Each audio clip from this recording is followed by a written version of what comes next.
Hi, everybody. This is Rob Decker once again with Brian Jesperson, and we are going to be doing the Rug Lounge once again tonight. Brian, tell everybody howdy. How's everybody doing in the rug world? We hope it's profitable. That's what we want. That's the key is going to be profitable. Brian, before we get too far into this, I can probably get Alan Beach, if you remember who he is. He's in Rug Pad Wizard. They just came out with that cushion that you peel and stick to the back of a rug if it wants to like buckle up and with traffic. And Yeah. I want to make sure. Would that be all right to bring him in and have him talk to us about the new product and stuff? Okay, I'll talk to him this week. I almost called him yesterday, but then I realized it was a holiday, and I'm just like, oh yeah, wow, okay, well then probably most suits get that day off. You know what I mean? Yeah. Blue collar, you ain't getting that day off. Yeah. It just ain't Yeah. happening. Yeah. It's like no, no, no. It's Monday, dude. Get your ass to work. Yeah. That's the joke, right? It really is.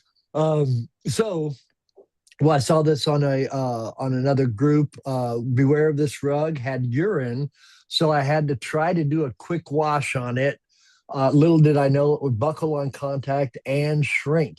Tufted, it barely had any adhesive. My guess is that it was sprayed on. Now, I want to tell you before we comment on this that this is a good rug washer that both of us know in Canada, Colin. You know Colin, Really? and Yeah. this is his post. So I know it wasn't a fly by night operation. You know what I mean? I know that he would have had to, but yeah, look at like, man, there's like it's torn at the seams. Mm. Yeah. It's one of those And patchwork ones, isn't it? yeah, yeah, yeah. And man, I hope to God he has good pre inspection pictures Yeah. and that is pre existing because holy moly. That doesn't look good, does it? It really does. I mean, it looks like a nightmare to fix. You know what I Well, mean? I mean, you're basically going to have to reglue the back, right? Yeah.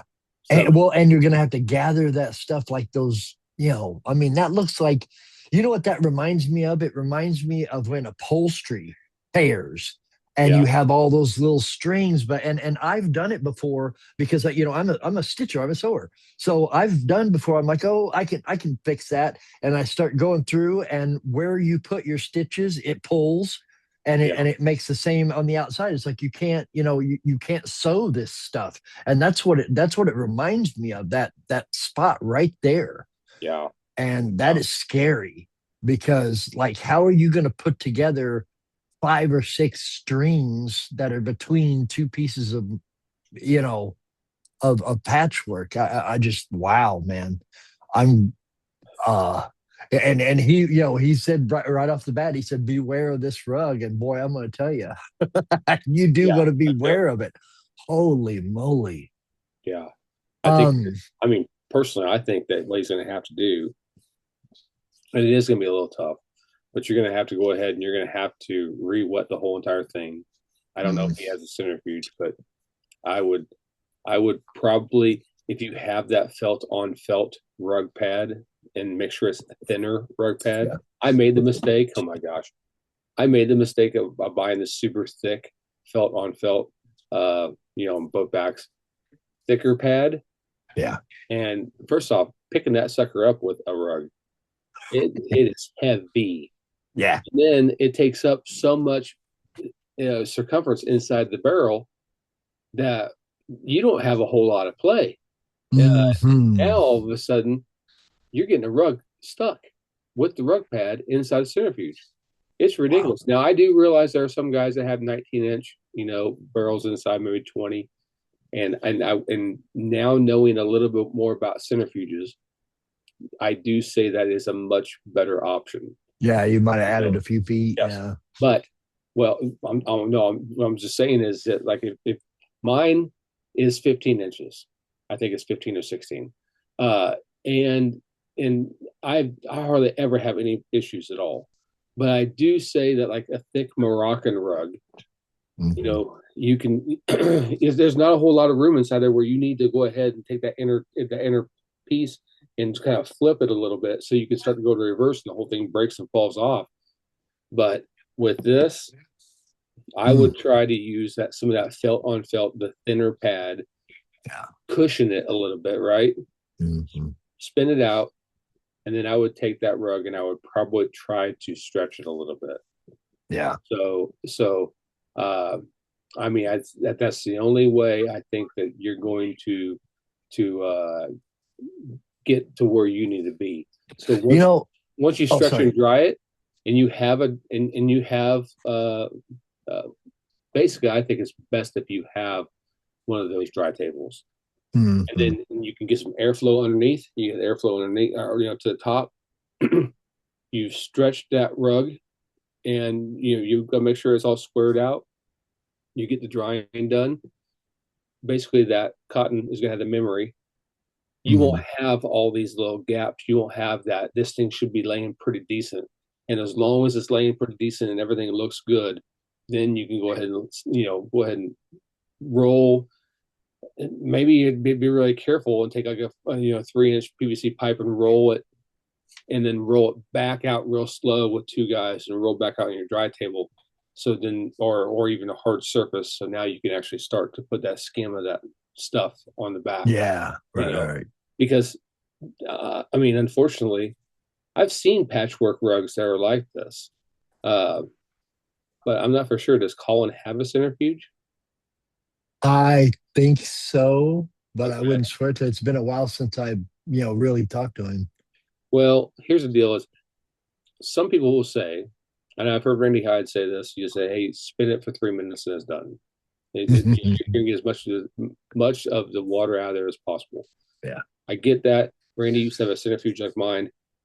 He uses a different centrifuge today. I believe it's an Elgin. I don't know. Is it a 19-inch barrel?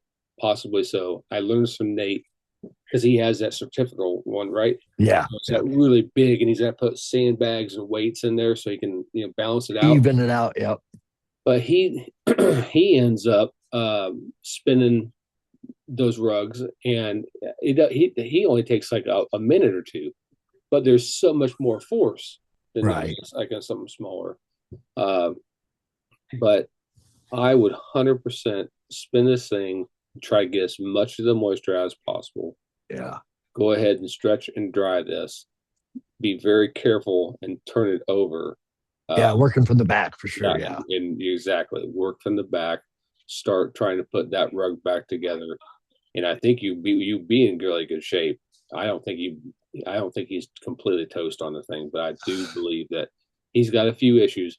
But It's going to take a lot of work. Yeah. well, I mean, it looks like a lot of work, but I mean, It honestly, does. what it really is that he's got to relax the whole entire rug, and then Mhm. he's got to spin it, and then he's got to re-stretch the rug. He just has to, Yeah. because that cotton obviously wasn't pre-shrunk, so it Yeah. just shrunk on him. Now he needs to pull that back out, and he needs to, let that dry like that, because I because I would that's when you're fixing problems. So right. you need to stretch that out. Those guys who actually clean, using a truck mount inside somebody's house, and then sometimes I get a phone call and say, hey, X, Y, and Z was over here and they just used a truck mount and clean my rug inside my house, but it has these ripples in it. Yeah. Well, it's because the cotton inside there wasn't pre-shrunk, and now all of a sudden it's drying and it's tightening up. So it's very pliable when it's wet. You can go ahead and you can stretch that out, and you can hold that, and as long as you're getting airflow from the top and the bottom, you will Mhm. start to actually get this to dry at the level that you need to, at the measurements that you need to, and then just go back and fix it. And unfortunately, that's the reason why you have to have a great inspection before the rugs gets washed. Yeah. Um, and then you talk to somebody saying, "Hey, listen, the back of the rug is, it's loose. You Yeah. may want to have this." But I mean, I'm not going to say anything bad about whatever, because some people. I mean, this is the way you learn, right? Yes. You learn it. Absolutely. Sometimes you're going to have to do some things for free to learn. Yep. This will be a lesson for this guy right here, where he will never forget. Oh my gosh, This Yeah. rug burned me up right here. Because I'll bet you this rug right here had the loose backing. It may have been But you've seen them how they're like sewn yep, in just like but patchwork kind of just here and there sewn yeah, to the thing. I'll bet you that this back was loose. Um, and the adhesive that he's talking about, he said he bet it was sprayed on, and I'll bet you that was they loosely, they sewed these patchwork together, sprayed on an adhesive, and then tacked out this cotton thing to it. And yeah, it probably wasn't pre-shrunk. And the seams were bad in the first spot. I mean, you're not gonna, I mean, like I said, this guy, I don't see him tearing this rug up like this, no, washing it. no, He's better than no, that. no. He didn't. Um, No, he didn't do anything wrong with this part. The only thing no. he did was wrong with it is when he dried it and he thought to himself, okay, this rug is going to be like all other rugs, right? And it's going to dry Yeah. pretty well. Even a tufted rug from Pottery Barn or whatnot, it's going to shrink up a little bit, even if it shrinks up a half an inch. I mean, I've done enough of these little patchwork rugs where yes, they do have this kind of issue. Mhm. But I also have found, and thank goodness, we took a class, and that one old boy, Brian Limer, Yeah. he's the one who basically taught me how to use that felt on felt rug pad to lay across there and Mhm. cushion that, because you got to realize that each one of those little squares on there may not be at tied down like they really need to be. So Yeah. when you do put in the centrifuge, you need to cushion that whole entire rug. That way, you're not bringing so much stress on it when it's That's spinning. right. Yep. But you can use that rug pad, and you can go ahead and allow that to kind of cushion and absorb some of the actual force of that. Yeah. And I mean, I've had better success. I mean, I haven't had one that was nearly as bad as this right here. This looks pretty Mm. bad. It But really is. I mean, I remember when I did a rug that was kind of like this. I call them patchwork rugs, uh, Hmm. because that's basically kind of what it was. I think that one I had was kind of like it's almost like pieces of hide, you know? Yeah, yeah. I've seen those. I've seen those, and it's like I think it's leather makers when they make a saddle or make a piece of furniture or something, they've got a pile of scraps over in the corner, and I'm Yep. sure it drives them crazy. They know they spent money on that, but Oh it yeah, drives them absolutely. crazy. And so I'll bet one day somebody said, "Wait a minute, we can stitch these together and make a rug out of it. We're not Yeah, rug people. We don't make rugs, but why the hell don't we do something here? Because it's just laying there." And so yeah, I'll bet you that, and this as well, like this is like a quilting, you know what I mean? But I'll bet you, let me see. No, you're not, I'm not going to be able to see it. I was hoping maybe I could see like little zigzag patterns to where somebody had just fed it through a sewing machine is what I would suspect. well, it almost kind of looks like it. If you kind of look Mm. right there at the seam, it almost looks like you see a little bit of stitching, like Yeah, it's like starting. dark. So yeah, it's like Yes, it's yeah, yes. so it's possible. And that's what I mean, if I was going to make something like this, it's exactly what I would do is I would take two together and sew it and then put Yep. two more and and just keep going. I mean, that it makes perfect sense in it. And you know, like I said, I think the people that made this rug are not rug makers. That's my suspicion. Could be. Um, that they're just like, hey, if we stitch this together and put a little, it'll pass. Either that or they're just trying to do something silly. You know what I mean? That, and you work with designers like I do. It's like Yeah. you viscose. Really, you're going to put viscose as the dining room rug? Yes. That's what you want, and then you're going to do sisal in the living room, right? And it's like, wow, man, like Yes. really wow. I have one Uh, client of mine that she, for some crazy reason, got called in by her sister, who thinks she's an interior designer, to put wall to wall sisal across all her whole entire house. And I was like, oh, this right here is a complete nightmare. Are you kidding me? yeah, it's let's put the one of the most absorbent things on the planet Yeah, all over the yeah, floor. Yeah, And yeah. then let's have kids and pets, and let's, shit, let's raise mice. you know. I tell you what, man, you just sometimes you walk inside places and you're like, I can't believe I'm seeing this. But Yeah, it's just you have so much money that you've got more money than you've got sense, yeah, yeah, and I see it too often. I see yeah. it too often. But I'm really All right. glad he kind of posted this on here because at least he kind of like letting people understand. Hey, Yeah. listen, you know what? You should be a little bit nervous about it. You should have a great conversation with the client about the rug, uh, you know, and actually build a little bit of a protocol for yourself. Take this Hmm. learn lesson. Anybody who might work for yourself or who work, or if just even for yourself, if you're working and you kind of forget, and you're like, oh my gosh, remember this rug that got me? I mean, Brian Limer and I, we always talk about this viscose dragon rug. I don't know if you've seen Yeah. those. Holy smokes, man! You got to groom this thing absolutely perfect, like you're doing concrete. And Mm. and Brian used to always say, he's like, "Hey, man, uh, that's a dragon rug. Yep, just go ahead and just take that thing back. I'm not even wasting my time with that thing. You know, gosh, he cracks me up. But I mean, Definitely. it is a learning lesson. Learn a lesson for himself, and I'm glad he posted for everybody else because, if you take a look at this at first, you might actually think, hey, this is going to be an easy little deal, and I can fix it real fast and no problem. But they do have pitfalls, and this is definitely one of them. And I'm looking here in this shot, in this magnified shot there. I think that is that seam wizard or seam magic stuff Mm, that you put, like it comes in a roll okay, and you put it across a seam and then you iron it and you don't have to sew it. that's what he's doing. See, I no, think okay, that's, yeah. and that's okay. But his whole problem is the fact that the cotton in the rug just shrunk. Yeah. So I can understand if he wants to use that stuff, right?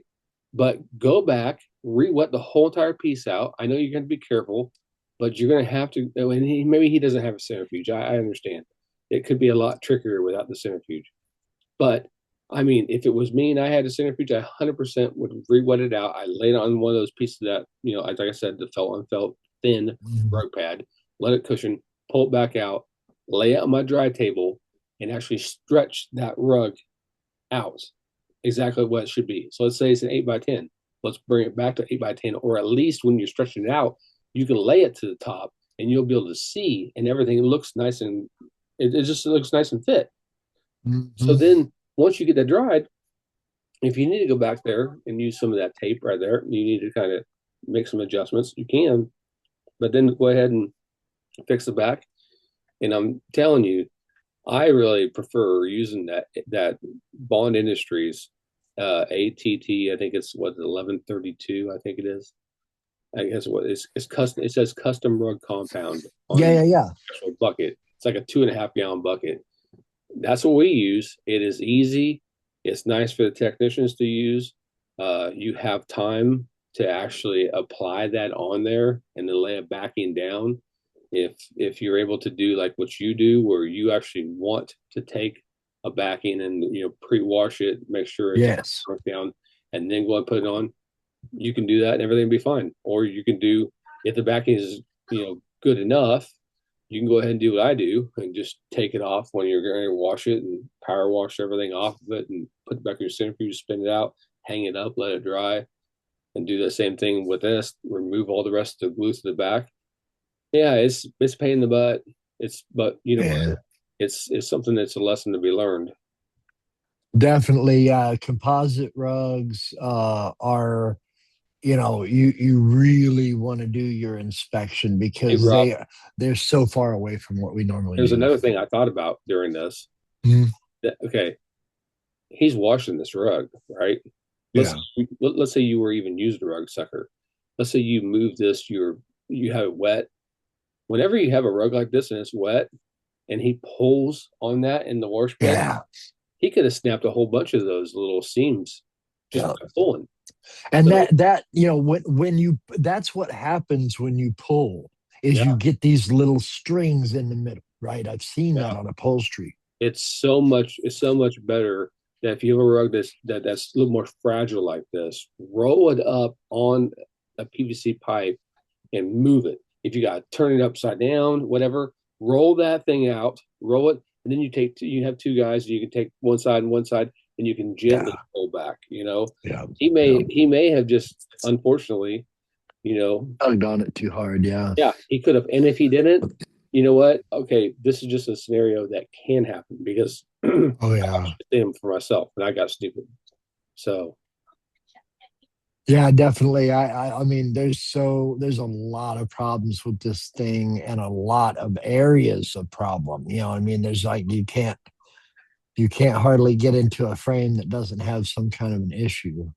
yeah, that's what I'm Wow. saying. You have no choice. Re-wet the whole entire thing out, spin it out, and get it laying flat again. Stretch that thing out, Yeah. and And then starting with then the you're gonna be in good repairs shape. and yeah. You're gonna be in great shape. Yeah, I think you're right. I think you're right. Okay, so this is another one.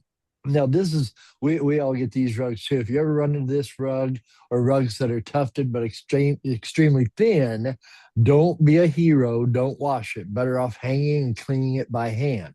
Don't let the water get a chance to reach the back. I don't care if you've got a roll of jet and turn the flow low, still going to cause some level of problems. Easier to deal with this way. Customers want their rugs to come back in good shape and looking better. They're understanding if you can't wash it based on the compromise of the rug, it's compromised in some way. They'd rather the rug be safe than clean and at any level of damage. That's why dry cleaners are successful. They that's why historic building cleaners are successful too. Preservation, in spite of perhaps exchanging for a lesser clean, which we have to make those decisions ourselves. Do whatever you want at the end of the day, but I, for one, am no longer my ability to wash every rug. Uh, Photo one, hand cleaning hanging after you tried to clean it on the floor and it with glue and soil. And then photo two is the customer's do it yourself effect. So, this rug. This is a I polyester shag. I That, 100% know that rug. and I hate them because people come in, they're fuzzed out, they're all tip bloomed, and in the traffic way, and where the sofa sat, what looks like it's brand new. Why can't you make this look brand new? I'm like the fabric is 4 inches long. You can't. Okay, That's ridiculous. I started to make a comment on this, and I hope if this guy sees this, I'm sorry. I am. I actually deleted my stuff. Okay, I understand this rug because I remember this was one of the first rugs I remember even messing with long time ago, back like Wow. 2003, four. And I didn't have a centrifuge. I didn't know what I was doing. I didn't do proper dusting. You're right. Some of it's wicking, but Yeah. Paul taught me some humility. He said, "Hey, Yeah. Brian, you know what? You may not have got all the dirt out of this rug. Also, okay, part of it is the part of it is going to be glue. Part of it is going to be improper dusting. Okay, part of it's going to just be improper actually extracting. Everything wicks when it dries. Where's it going to wick to? It's going to wick to whatever the point of evaporation is. And if you lay this rug down and you put a fan down, which that's what a lot of guys end up doing, Yep. what happens is that everything transfers to the very top of the rug. It's going to look rusty. It's going to be a little tacky because yes, a little bit of the glue is going to try to come up with it. He probably just didn't have the right tools, and yes, if you have a rug sucker, to me, it's a lot harder to actually Hmm. try to do a rug like this. For me, I mean, I don't have a problem with these rugs at all anymore. And the reason why is because I'm washing the rug. Okay. I'm going to use maybe something like probably I might even use the Oriental Rug Shampoo from from Master Blend. Uh, it's a great thing. If not, I might actually use some Triple D, or I might actually use some the Rayon Rug Shampoo to wash Hmm. this. Something with a little bit of good alkalinity. Go ahead and scrub this thing, rinse this thing out, and then make sure that when you put this in the centrifuge, or even I guess you have in the rug sucker, you got to cut off that highway for anything to wick, and that Yep. is moisture. So you're going to spin it a little bit longer. You're going to try to cut off that highway.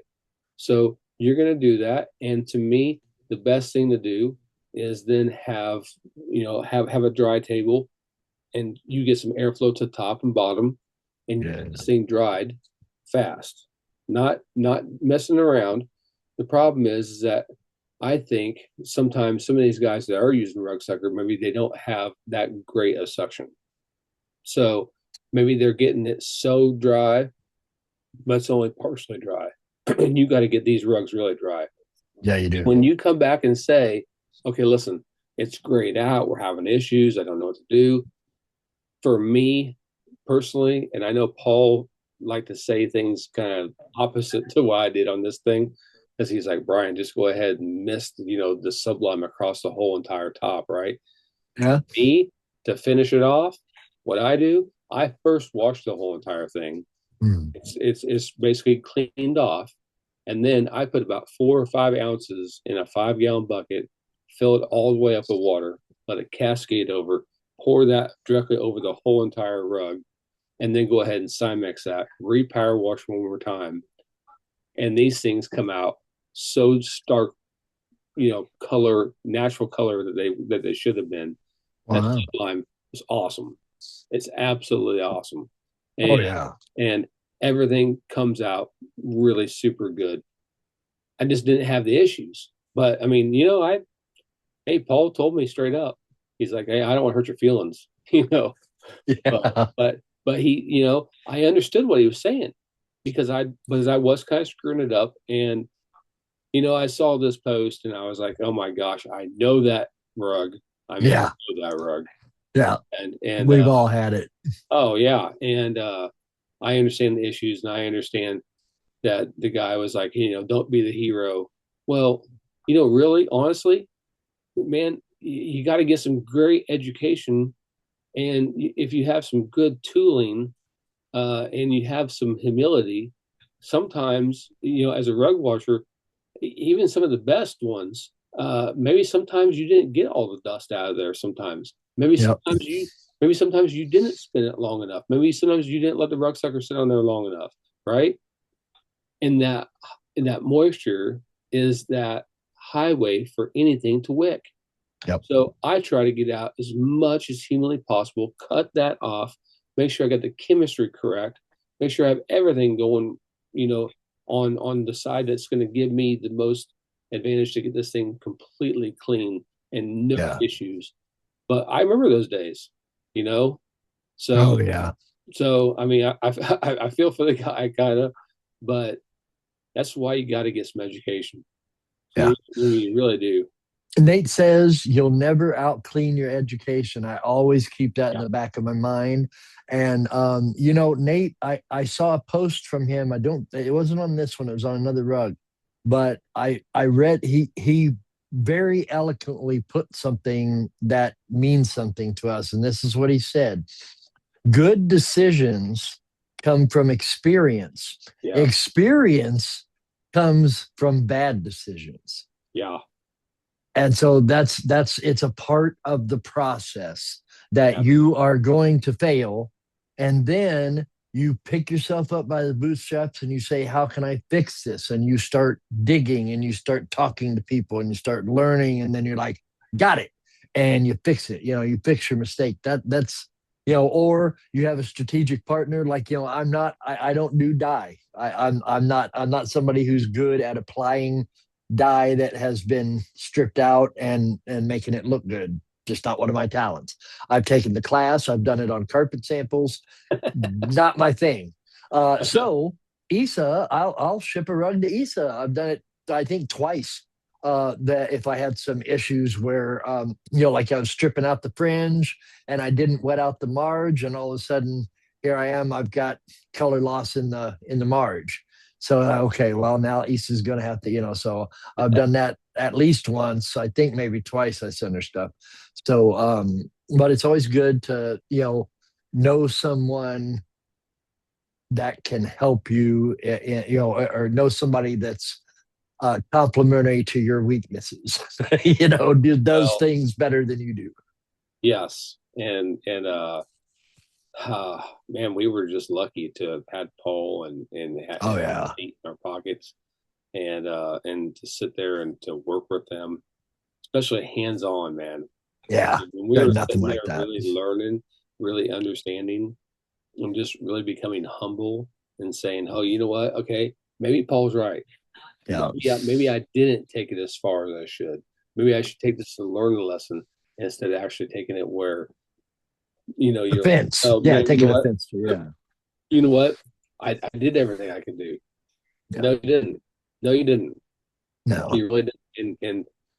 And this is what's going to make you better because you're not going to forget this rug.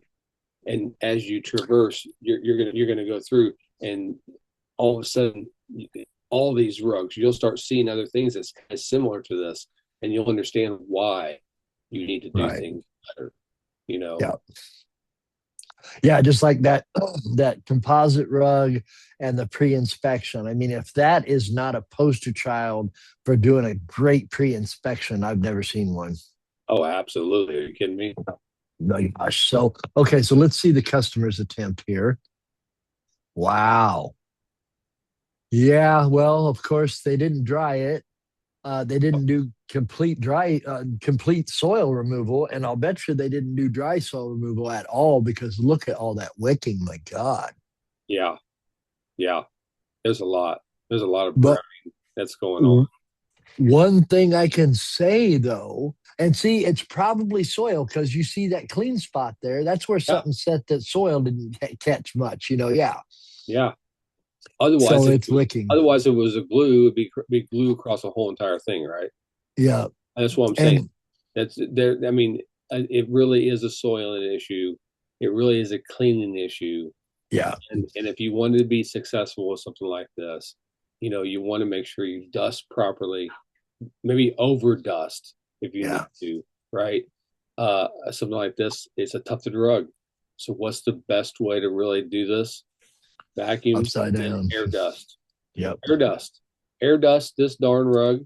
Get this stuff out of there.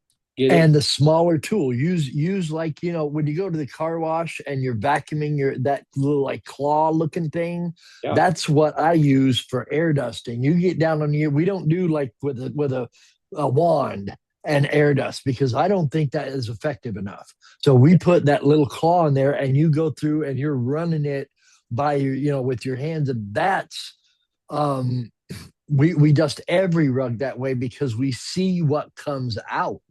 And Yeah. it's like, well, if we're getting this out of here, you know what I mean? That this is the way to do it. So the smaller tools, a lot of times with your air dusting system, can help your system quite a bit. Yeah. Quite a bit. I'm telling you right now, I guarantee this guy doesn't know nothing about Sublime. Yeah. He just Yeah. because Yeah. right That there, was incomplete soil removal. There's no doubt in that that, in that last picture. Yeah. and I'm telling you, I mean, you wash this rug and you still have a little cascading area that looks like this, and you use some of that Sublime. Like I said, I use Yeah. 5 ounces, pour it directly on there. Some other people will try to tell you different, and that's fine. That's fine. I just tell you what I do. Mhm. People, will tell you just take a pump of sprayer and mist it across the whole entire thing with the Sublime. I just felt it was a better option for me. I used less of the product, and it was a great way to kind of finish off the rug at that level. Plus, on top of that, I've got everything off the rug after I washed it first. Then I come back with the Sublime, and then I power wash that thing. And then you might want to rinse it out maybe a little bit. Maybe I want to put a little bit of like last step maybe on there to really Mhm. try to knock off that edge of anything that you may have added too much alkalinity to. And my gosh, that rug will look good. Yeah, yeah. These things. I mean, for this definitely looks like an amateur clean. You know, yeah. There's no doubt about it. When you first start cleaning, you might see something like this. Um, if you're not doing good dry soil removal techniques, if you are leaving it too wet, I Yes, guarantee that is that's part of it. this. That always And they that's the majority of it, right? Yeah, it is because that is that highway you were talking about. All the soil that's embedded in between all those long fibers is just coming straight up through it. Yep. Yeah, he probably got done and looked at it looked good, and he's like, heck yeah. And all of a sudden he comes back next morning, he's like, holy smokes, what Yeah. happened? What the hell happened here? Yeah. And it's like, well, and that's what I was telling somebody, I can't remember what situation I was telling somebody that you're doing the right thing. You just need to keep doing it. You know what I mean? You're not Mhm. you're saying la di da di da, okay, I'm done. And it's like, no, you got to let the rug tell you when it's done. You don't tell it when you're done. Yeah. Yeah. Very important. There's a huge distinction, and that's what distinguishes good rug cleaners, I think, is Yeah. that they listen to the rug and you say, okay, what's the rug telling me right now? Yeah. And if you can learn to listen and watch that rug and see what it's doing, and then of course scientific instruments, take readings, get numbers, because everything else is subjective, but a number quantifies something. Mm. There's 40 of them there. You know what I mean? There's just it's that. So I'm real big on that. I've got all kinds of meters and all that shit. Oh yeah. All right. So he says he hung this rug on the rack, but now can't get the crease in the center to sit down. And it has a backing. And here's the backing. So Yeah. that's a tufted rug with and is that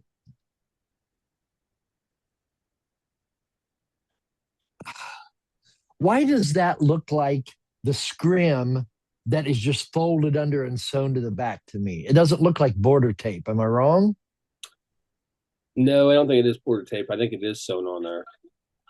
I think it's the scrim that is in between, where the yarns are tufted and it's just bigger and they just, they glued backing on it, It folded it and sewed it. That's what it looks like to me. I mean, I could be dead wrong.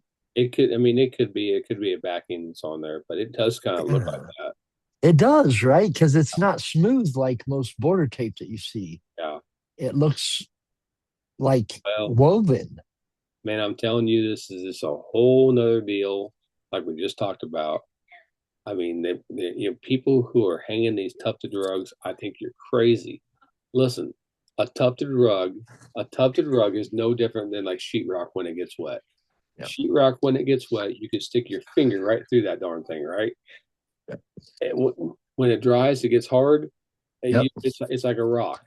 It basically has almost like a memory. These things get wet, and you want to go ahead and stretch them out properly, make sure they're squared off. And I personally never hang a tufted rug. I understand Yeah. some people will sit back and say, you know what, I don't have the space. Well, I Mm. think if you had at least think about this, if you have a dry tower at any level, you can put a darn dry table underneath it. Right. Are you kidding me? Put Right. the dry, it just doesn't make sense why people hang tufted No. rugs. And Then they got to sit there and jack with the humps. They got to jack with all this other stuff. I yep. mean, my gosh, are you kidding? You tell me you don't have room, and I'm going to say, oh, you don't have room for the rug to lay flat, but you have the time to fiddle with it for, Yeah, hours afterwards. Is that what you're telling me? Because that's lunacy. I mean, it's simple lunacy. If you tell me you don't have the space, I'm gonna tell you, oh well, you got all the time in the world and you don't mind working for free, right? Because that's yeah. what you're going. That's the road you're heading down. We've all been there, You the know, experienced cleaners, So yeah.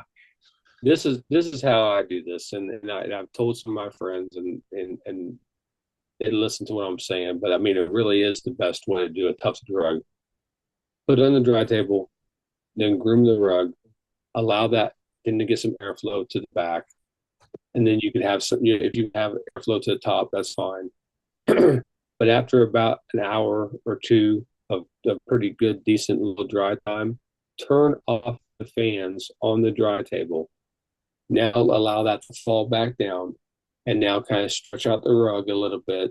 Uh-huh. It's pretty much decently dry to the back. Make sure it's square. Make sure everything's good to go. Then put your ace fans or whatever else to the top. Let it dry. Come back next morning, and you can turn on that dry table maybe for 1 hour. That rug is dry. Right. Done deal. You have you have no issues. Your rug is straight, it's square, it's dry, everything is perfect. There's not a crease, there's not a hump, there's nothing wrong with that rug. And it seems like it doesn't make any sense why these people try to hang these Yeah. stuffed rugs. You know, I mean, I get it. Everybody says, hey, we need a dry tower. We need a dry tower. I mean, Jeff Bishop taught me a long time ago. Hey, bud, you you want to walk up the mountain, or you want to take the gondola? I said, Yeah. gondola. Are you kidding me? I mean, he made me understand that I had to have at least one dry table to begin with. Hmm. Basically, that way I could do. And you know what? The crazy part is that you do this, and then allow that to have that little bit of dry time in the morning. Maybe you're who knows what you're doing. Maybe you're over there dusting rugs. Maybe you're over there putting water and everything in your van. You're checking everything else out. Right. You give that a little bit extra time. Now, if you want, go ahead and hang the rug now. I always found it's better to have 12-inch, pipes. Yeah, corrugated. Yeah. Yeah, instead of have the 4-inch. They So, use those. They use those for drainage, yeah, culvert yeah, drainage. Yeah. yeah. I have some also. I have a really big one that's like that in the middle, but I also have what were those things? Oh my gosh, what were those pipes? They're basically for making concrete Oh, pillars. sonotube. Yeah. Oh, yeah, yes, the sonotubes. So I go ahead and hang like a 12-inch sonotube on that 4-inch little pipe on there. Right. Right. And man, I just don't have any sort of problems. And I mean, if you got a really decent little rug operation going, and we have like 13 poles that can go up. If I need just a little bit of dry time on some stuff in the morning, we'll go ahead and we'll do some inspections. Then we'll go ahead and hang those up, pick those up, put some ace fans. Everything else is drying out pretty good. You got Uh, always plenty of dry table space. You start working, and you have a whole entire system that is working out great. And I'm telling you, these tufted rugs are just like sheetrock. Once they're wet, they're pliable. Once they dry, mhm. they have the memory. And basically, you have a memory of this rug being all could be out of square. You have Yeah. humps. You have whatever. I mean, and don't ever just let the fans go from the bottom all night long. It's best, like especially at our shop. I mean, we will try to do the tough drugs to begin with because we Yeah. want that dry I table want to time. watch them. Yep. We Yep. want Yeah. them. Yep. We want the dry table time. Then we can do the other rugs. And if you have a whole ton of rugs, maybe if you need to use the dry tower after that, that's fine. Leave Yeah. the rugs that really need to be flat dried in an area that can be flat dried. Or And I want to describe your dry table because I think this is what he's talking about for the audience here. You make basically a box that is about as high as the mouth of one of your snail fans. Okay, so and you have that. Yeah, you have that, and then there are small holes, maybe what are they, 2 inches, diameter, yep, something like that, that are 2 or placed through the top where you actually lay the rug, and then you put your two right here and fans. one in the middle. Two right here and one in the middle. Yep, and then you turn all those on, and the air is forced up through those holes, and it actually usually floats the rug if it's fairly dry. Okay, And it's just they pretty are good. so good. Oh, you took one away from Doug Heiferman's class that time. I'll never I forget did. it. I Yeah, did. it was like I think you pulled out a couple $100 a here and like took it with Yep. you, because it was already set up. It's beautiful. Yep. I mean, it just doesn't make sense not to have uh, a dry table. I Yeah. mean, you know, just at least have one. If you have it underneath your dry tower that you want to use, that give yourself the opportunity to do some of these rugs, and then go ahead and do maybe the hand outer rugs or something else. And if you want to hang them all up, man. Yeah. But I'm telling you, I think having flat drying space is just something you really need. It really is. And I'm lucky because that's what I have, now. So and I've got a big dry room with three dehumidifier, three Wow. dries LGRs going all the time. So, I mean, I'm hitting low double digit, you know, like 15 and 17% moisture content, or a relative humidity in the room. um yeah, I mean, my dry room, I love it. And I think I'm going to wind up building a dry table in that room. I think, I've been thinking about it. I think I'm going to just make actually the whole room, because it's two bedrooms, or so it's like 23 by 13, I think, something like that is my dry space. So I'm thinking about building the whole thing out and just having the fans where you can just set them down by the wall, turn them on, and they go through the dry table up in. It's just such Oh a good yeah. way to dry a rug. It really is. Well, Jeff Bishop was the one that first, sold me on that. I Instructors, yeah. remember, but I remember when I went to Glendon Lord, Baltimore, there in Baltimore. It's a dry cleaner Hmm. operation. I was shocked to see that these guys had this little tiny space in a centrifuge, and they were able to wash so many rugs because they have like I want to say they have like 20, maybe 27 locations around the Yeah. Baltimore DC area, right? Mm. And man, I tell you what, that was an awesome experience to go to that. And they had like 50 poles in this dry room, but Wow. they had dry tables underneath all of that. And I was like, wow, look at that. The Yeah.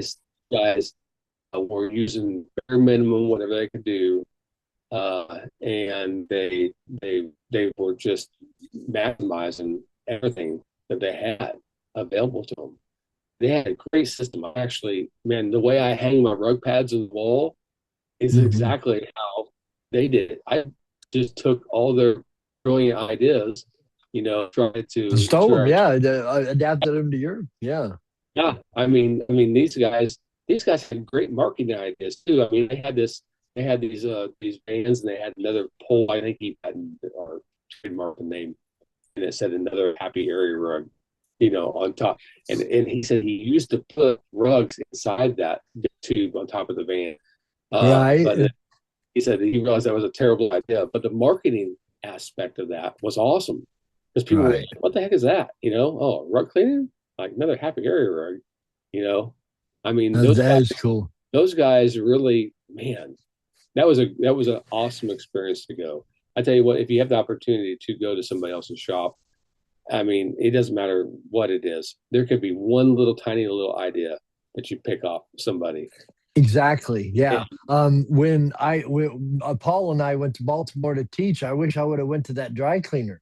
But it is so cool. Like, I've seen several different setups, and it gives you ideas. You know, um, it's valuable. You know what I mean? And putting our heads together as yeah, cleaners is valuable, because from a marketing standpoint, from a cleaning standpoint, from a, oh my god, I just screwed this up, what do I do standpoint. It's good to know people who've already made those mistakes, who've already spent money on marketing that didn't yeah, work, and then they found a nice little vein to go into, and so and a nice way to do it. One of the things that I do is I employ a service called nicejob.com, mm, and it incorporates with House Call Pro. So okay. when I push the finish button, it sends them a text message with a link to give me a review.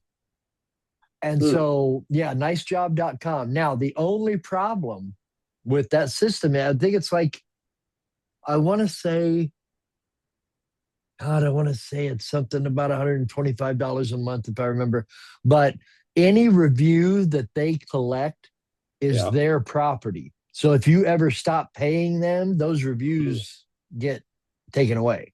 Really So that's the racket, you know what I mean? That's how they interesting. make this. So, but I'm going to tell you what, this is, and Brian, you know this, you never get what you don't ask for. You never get what you don't ask for. Yeah. And every client, if you were to ask passively, ask every client here, here's a link to give us a 5-star review. If we earned a 5-star review, we'd like to have one from you to show other people that we are people worth dealing with.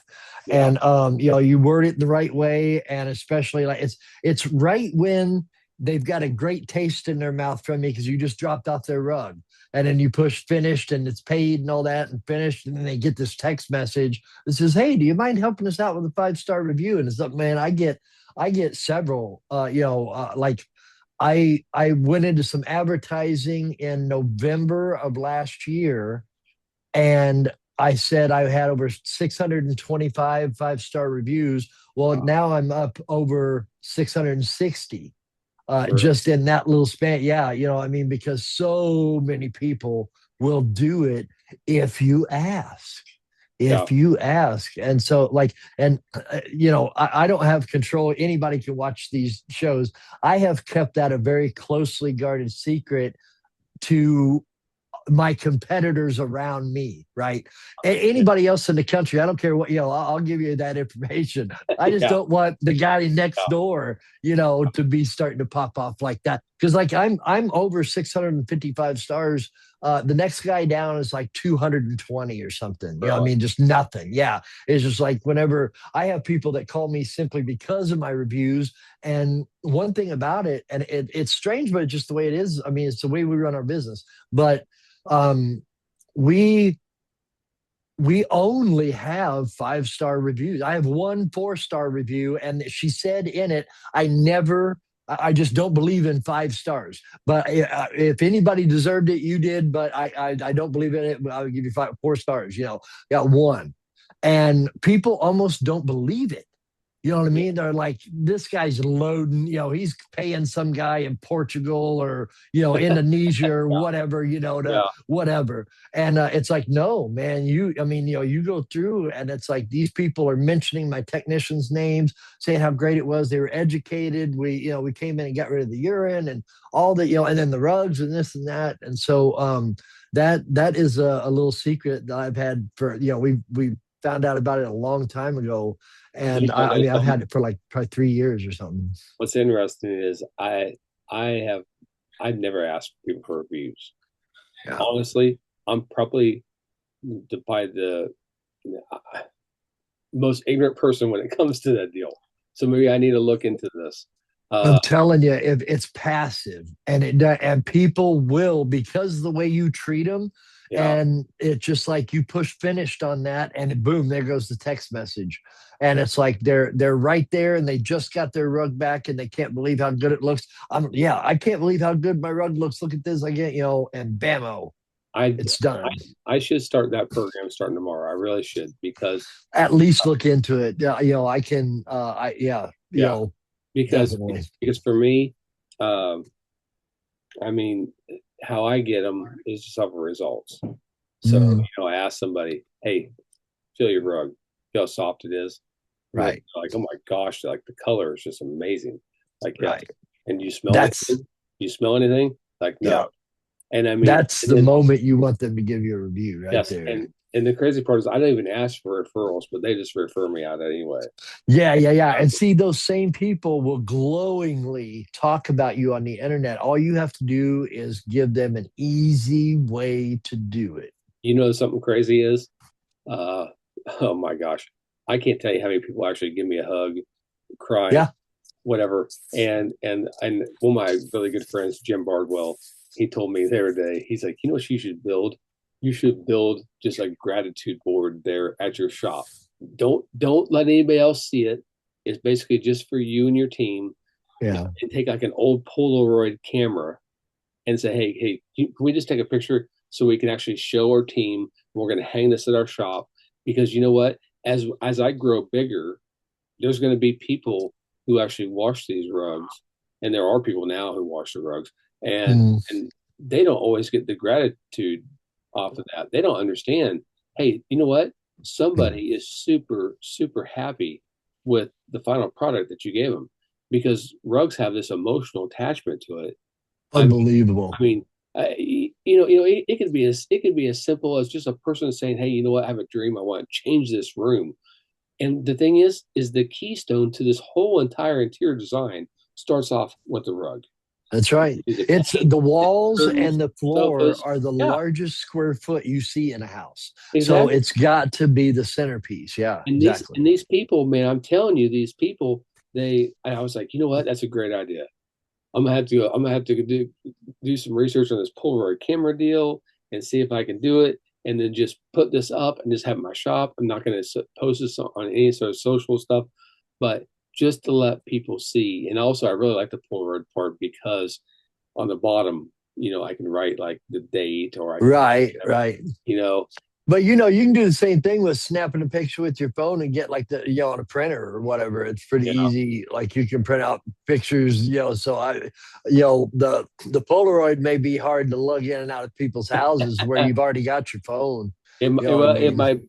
it might be. It's Yeah. who But knows? I love the concept though, because Yeah, you're right.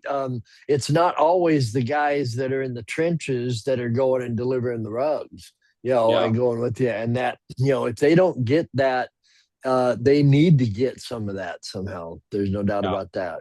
No doubt So about that. so I I definitely I took a rug off the wall and I was actually going to start trying to build this little board, go get some cork board and frame this thing Right. out and actually start to make this. But you know what? I never really done the reviews, so I guess I need to start doing the reviews. Oh man, Just got to make it it's easy for somebody. That's the whole thing is I don't, exactly. you have to make it easy for them. If all they have to do is click a button and type what they think and push send, and that's it, I Yeah, mean, it's genius. yeah, That, like I said, it's like the mob though. Once you start paying them, you're not getting out of it. You know what I mean? yeah, And if you yeah. do try to get out of it, your little reviews get lost. So Really, I mean, it is what it is. But they've done me so good. yeah, I mean, you can't pay for those kind of reviews. yeah. You can't pay for them, and how original they are and how much and so when I pay them to make it easy for my customer and give me a review, it's just amazing. It I did have really somebody is. say last week. She's like, I saw you had all 5-star reviews, but you didn't have a whole lot of them. I said, well, Right, don't ask anybody for a review. I right. literally don't ask anybody. You Man, if know, that's not a walking commercial for a nice job, I've never seen what it is. I know, but she's like, but you have to understand, people do get on, Google and they want to All the see what's going time. on, right? And so they really don't might they maybe didn't have an experience with you. And she's like, people just don't know like how damn good you are. I Yeah. mean, like seriously. And that's the whole key is that I'm always constantly thinking about like what this is going to be like in their house, right? Right. How's their pet going to react to it? They're going to lay on it. Is somebody going to walk barefoot? How does it feel? I mean, I guess I'm a little weird about that deal, but I'm like, even like a viscose rug sometimes, like let's say it's a jute and viscose. I've seen that. That's wild. Yeah. Right? Oh yeah. So like when that dries, there could be some stiffness a little bit to some of that viscose. You got to brush that whole thing off. You got to break that little bit of surface tension, and maybe sometimes that's the reason why some of those guys, like Robert Man, he uses one of those tumble dusters to kind of finish off the rug and Polish it. Yep. break that little monotony. But I always do that too because the first thing I always tell somebody is feel the rug Yeah. because that right there, that first off, they're not going to forget about it. Number two, how many other people will actually make the rug as damn soft as I get it? Not that Right. many. I did these Right. two silk rugs today, and they're both brand new. And honestly, to tell you the truth, I've washed a lot of rugs, and I'm not really afraid of anything. I don't know why I was like scared to death. I think I think a couple weeks ago, Randy Hyde has showed Yeah, that one. Yeah, I dome saw rugs, it. Yeah. and The I had cool. this dome rug. I had this dome rug, and it had these dark green pieces. Like, and I was like, oh my gosh, Yeah. this thing is gonna bleed. Oh Lord, have mercy, and I was fully cost, and I told my son, I was like, hey, listen, okay, rugs are like snakes, right? You have garter snakes, and they're easy, and there's no problems, Yeah. and you'll start to identify them. Then there's rattlesnakes. and then bite you. They'll get you. You got to be careful of them. But then there's the cobra, and this is Yeah. a cobra. They Okay, they want to get you. yes, Yeah, it's yes, not yes. And there's two of them, and there's like two cobras. rattlesnakes. You have to go through their path, Yes, and then yes, they'll get you because you messed with them. A cobra comes looking for your ass. yes, yes. So I was like, listen, man. I was like, you have to set the dry. You have to set the whole entire stage in the wash pit. You have your dye release ready. You got your yeah, the dye release. You got your triple D. You got everything going. You're already prepared. You're not Yep. messing around. You got your sheets ready when you put in the centrifuge. Everything's got to be perfect. I was like, but when you mess around with the cobra, it's game time. Oh, yeah. You might get bit real easy. He was like, I just don't get it, Dad. I've seen you clean like 10 by 14 silk rugs and you didn't freak out. I said, Yeah. because you know why? I could tell that one was washed before. Right. In a red shirt and you're putting the laundry for the first time, and you sure aren't going to put that red shirt in there with a bunch of white other pieces, right? Nope. You Nope. have to learn to respect. You have to understand what's kind of going on, And sure enough, when I pulled that, I started washing that dome rug, that green just started bleeding. Let go. And it started bleeding. And, then we went ahead and put the sheets on it, rolled it up, made sure it was super tight, rolled it up, put it inside there, spun it out, pulled it out in the dry table. First thing I saw was the sheets was the whole entire imprint of the rug. I Oh, mean, yeah. it was absolutely perfect of the rug. That dark green, and then we laid it out, and I went ahead and I started kind of grooming it, brushing it, And the other thing he was like, Dad, why are you charging so much money to actually wash these silk rugs? I said, oh, you think you're done? You think Right. you think you're just going to go and take a groom brush and just brush this rug once and you're done? Like this is like like a Harisse or anything else? No, dude. Right. I said you're about to learn. This is what Nathan Mhm. Coots taught me. Grooming is so important, okay, and it's what's going to set you off, especially like on the silk rugs. Yep. That handle on that rug has got to be just spot perfect, and on top of that, you got to make sure you brush. You got to brush the certain ways. It's going to go sideways. It's going to go down. You better figure out which That's way. right. And you're going to have to break that up. And you're going to have to use multiple brushes.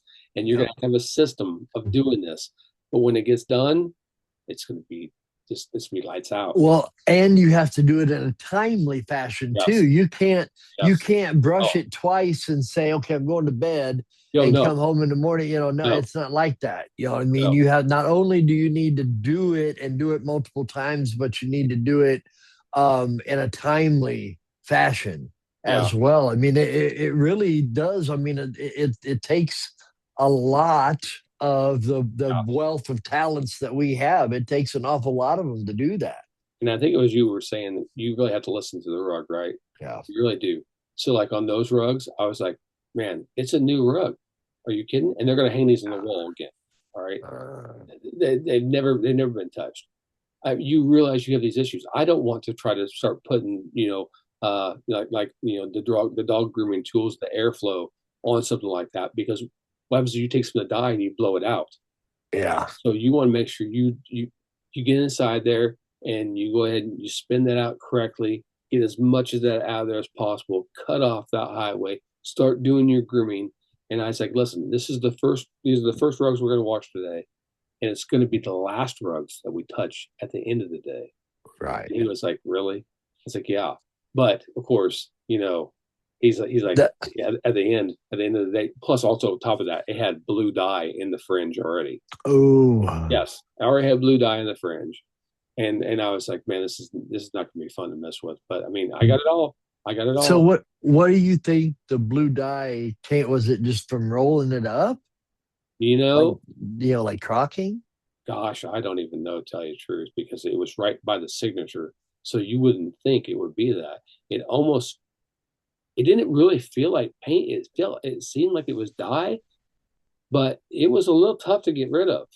It really was. Uh, When I was washing that thing, and I didn't want to get too crazy with it, but I ended up taking a little bit of dye release, not dye release, the dye stripper, just in powder form, and just mm, sprinkle it right above, and just kind of let it sit there and let it kind of dwell just a little bit, and then mm. tamp that. Take a Yeah. towel down, tamp it with a with a mallet, Tamping crank brush. it Yeah. up. You know, I didn't want to put too much heat to it, and I know heat could accelerate, but I didn't want to mess with that. I was like, let's just be gentle, let's be nice, and it worked out. It ended up fading right out. Everything looked good. It's silk fringes, so I was trying not to damage anything, and I Right. do everything I was handling in the wash pit, not after it actually was out of the centrifuge. I want to make sure everything that was going on was happening in the wash pit, and I got it.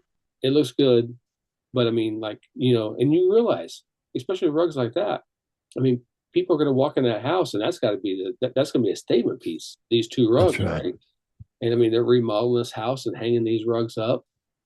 I mean, there's a little bit of pressure. You have to make sure that these things are groomed perfect, but they got to have that. Yeah. They got to have that handle. Right. A lot of guys sometimes. I even saw some velvet sofas this week where this company I thought was a really great. I thought it was a really great uh, carpet cleaning company. Got a really great reputation, been around for a long time. But these guys went over there and they skipped the grooming process on velvet. So there's shark teeth. Oh, well, yeah. And it was hard as a rock. And then she had spilt Boost energy drink or whatever it was, whatever that stuff is, across it. And they went ahead and cleaned it. But it was all completely, it looked like it was bleached out. I was like, that's not bleached out. I don't think so. Let's just go ahead and take some grooming tools and some Silky Soft and let's start to see what we got. And she's like, Right. how do you do that? And I was like, well, first off, I just took a look and saw what was happening. And I think that it's just kind of like a rug, right? You see the rug, Yep. I've you seen have this it on before. Yep. one side, it's like petting a cat, right? And it's depressed so much. This is what's going on. They didn't groom it properly. The rugs and furniture the same way, you know. Yep. And Nathan Coots, my gosh, I'm so thankful to him. He Yeah. taught me how to groom properly. He taught me how this is what's really going to make you different than Yeah. everybody else. Exactly. The importance of it. Yeah, Not just yeah, how to do it, but why you should do it and why you should think that this is like, very close to job one. You yeah. know, is that, it's at the end, but it's got to be something that is, yeah, um dry soil removal, all of that. It all, if it's kind of like the cleaning pie, we take one piece out, it's it no longer functions the way it should, and that's what you take. Well, I'm gonna do everything right, but the grooming, forget it. We've got a job to get Yeah, to. It's almost lunchtime, whatever, and it's like, whoa, dude, no, no, no, yeah. no. Yeah, especially on velvet. Holy moly! Yeah, are you kidding me? I couldn't even believe I walked in this lady's house. Yeah, It was an unbelievable home. Her interior designer was there, and she's like, "Yeah, I don't know what's going on." I walked right in, and I immediately knew what was going on. I yeah, yeah. immediately knew what was going on. And the crazy part was I was like, "So how did you learn of us?" We called this company, and then this company referred us to this company, and that company referred us to that, and then this guy and it referred. He's like, "No, we ain't touching this. Call our district right here. They'll take care of it." And I was like, four different companies were scared to Oh, death to do this. yeah. It's And thank God for Silky Soft, because that, I mean, that made the difference. I know it did. I've oh, used it myself. Yeah. oh, absolutely. Are you kidding? I mean, Silky Soft is an unbelievable product. It allows you to wet it out enough for the grooming, but not so much as gonna bring additional problems. And it's quick drying because it has a little alcohol in it. It's Yep, just yep. it's Well, okay. I'll give you a little example. Also, I was kind of using a brass brush, and I was using one of those Mustang brushes, and I was trying to get this to get these silk rugs nice. mm, And I must have pressed it just a little bit too hard with that Mustang brush, and I kind of left a little bit of a line. And I came back later, and I was like, "What the heck?" And I took that mister with that Silky Soft and just one little edge, and that brass brush, and just, gone, yeah, gone, done. gone. Yeah. But I'm telling you, the Silky Soft is incredible. Paul was just an absolute damn genius. A I mean, genius nerd. Yes, absolutely. I am so thankful that we were able to spend as much time as we had with him, and then of Yeah. course all the other rug cleaners also that Yes. really helped us. Some of these guys like Nathan Coots. I mean, there's a lot of guys that just really kind of you know taught me the way. Yeah. Uh, Randy, oh my gosh, Randy, Randy Hyde's awesome. of course. Yeah. Yeah, yeah. I mean, as a matter of fact, Randy has a little thing going on at Arcs this spring. I'm contemplating if I should go ahead and rejoin Arcs and go ahead and go on out there. I don't think you have to Right. join Arcs to be a part of it. Well, and that's what I was gonna say. I would if it was me, I would call Randy up and say, "Hey, how about I come up there and March, you know what I mean, and spend Yeah. 3 or 4 days or something." I don't know that I'd get the value out of a group of people. Well, He's got a small shop too. well, here's the thing is that there's a lot of really good people that would probably be there. And yes, it is a little bit different chemistry that they use than like what I'm using. Oh yeah, But I think it's kind of like in a way, it's kind of like, okay, well, I could take all this knowledge I have and just set it on a shelf and walk in fresh and be like, okay, just show me what you do.